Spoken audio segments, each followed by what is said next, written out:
Hello and welcome. We're here today to tell you about some great new fiction and nonfiction young adult books. I'm Kathy Williams, a reading specialist at Lake Braddock Middle School. And I'm Annalee Schnebele. I'm a librarian at Hayfield Secondary School. And today I have Outcasts United.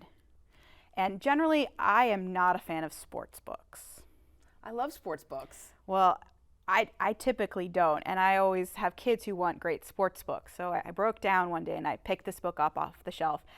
And I fell in love with it.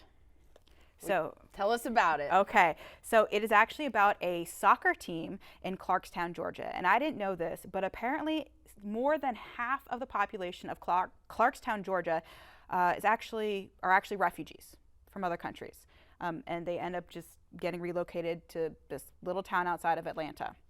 And this is important because this book is really about a woman who is from Jordan, and she ended up coming to school in the United States, and she decided to stay. Her name is Luma, and she saw these kids playing soccer in these apartment complexes, and she loves soccer too. So her idea was to actually kind of organize these kids together into a soccer team, and they're called the Fugees.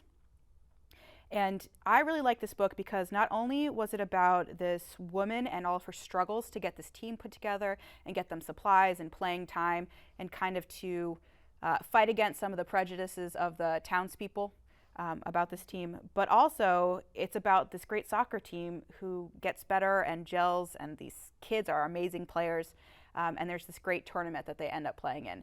So I really enjoyed learning both about where all these people came from and all the struggles that these kids have coming from a different country, and I learned a little bit about soccer. Well, I didn't know anything about Clarkston, Georgia until I read this book, and I found that story fascinating as well. And you're right, soccer kids are going to love it. Absolutely.